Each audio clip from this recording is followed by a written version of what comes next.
అది వేరే కదా. Jitendra Yadav take them away.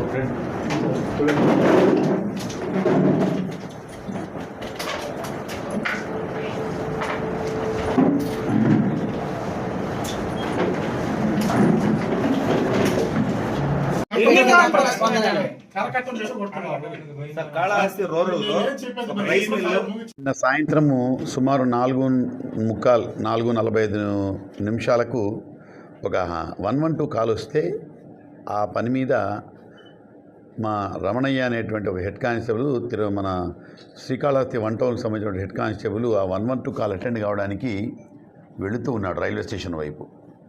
అక్కడే మన హ్యాపీ కిచెన్ అని ఒకటి ఉంది, చిన్న హోటల్. ఆ హ్యాపీ కిచెన్ ముందర అదే సమయంలో 2 ద్విచక్ర వాహనాలు ఒకటికొకటి యాక్సిడెంట్కి గురవుతాయి. అయితే ఒక వెహికల్లో ఒక లేడీ ఉంటుంది కాబట్టి ఆ లేడీని తీసుకొని అక్కడే ఒక ఆటో ఆపి ఆటోలో ఎక్కించి మెడికల్ ట్రీట్మెంట్కి పంపిస్తారు.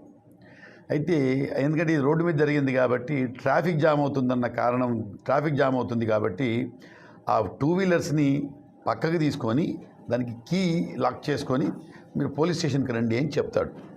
అయితే ఆ మోటార్ సైకిల్లో ఉన్నటువంటి సాయి ఎవరైతే ఈ కేసులో శ్రీనివాస్ అనే ముద్దాయి ఉన్నాడో, మా హెడ్ కానిస్టేబుల్ అసాల్ట్ చేశాడో, అతను వాళ్ళిద్దరు కలిసి 2 టౌన్ పోలీస్ స్టేషన్ కొత్తపేట దగ్గర నుంచి వస్తూ ఉంటారు. వాళ్ళు లిఫ్ట్ తీసుకొని వస్తూ ఉంటాడు.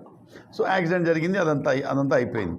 సో మా హెడ్ కానిస్టేబుల్ ఎవరైతే ఉన్నారో ద కీ తీసుకొని మళ్ళీ మీరు పోలీస్ స్టేషన్కి రండి అని చెబితే దాంట్లో ఈ శ్రీనివాస్ అనే అతను కొంచెం ఓవర్ యాక్షన్ చేసేసి హెడ్ కానిస్టేబుల్ మీద దౌర్జన్యంగా తిరగబడి చొక్కాయి పట్టుకొని మనిషిని తోస్తూ, యూనిఫామ్లో ఉన్నటువంటి మనిషిని తోస్తూ చివరకు కత్తి కూడా తీసి చంపబోయాడు. ఇదంతా మీరు వీడియోస్లో మీరు చూశారు.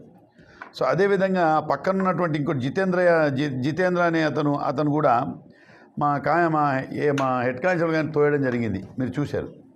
ఈ కేసులో ఈ A1 అనే ముద్దాయి శ్రీనివాస్ అనే ముద్దాయిని జరిగిన వెంటనే మా హెడ్ కానిస్టేబుల్ కంప్లైంట్ ఇచ్చారు, కేసు కట్టారు, దర్యాప్తు జరిగింది. ముద్దాయిని కూడా నిన్న రాత్రే తీసుకొని రావడం జరిగింది.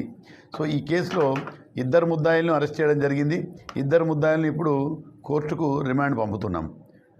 అయితే ప్రజలు కూడా కొంచెం యూనిఫామ్లో ఉన్న వ్యక్తి మీద దౌర్జన్యం చేయడం అనేది ఎట్టి పరిస్థితుల్లో మేము భరించం కూడా. దానికి తగ్గట్టు ఎలా చేయాలా అన్నీ మాకు తెలుసు, ఎలా చేయాలి, ఎలా ట్రీట్ చేయాలనేటువంటి మాకు కూడా తెలుసు. కాబట్టి ఇతని మీద కేసు పెట్టి ఈరోజు కాసేపట్లో కోర్టుకు ప్రొడ్యూస్ చేస్తున్నాం. Thank you. హత్యాయత్నం కింద మీరే చూశారుగా, కత్తితో చంపోయాడు. హత్యాయత్నం కింద 2 రిమాండ్ చేయడం జరుగుతుంది. ఇంకొకటి, ఎందుకంటే సోషల్ మీడియాలో బాగా వైరల్ అవుతుంది ఏంటంటే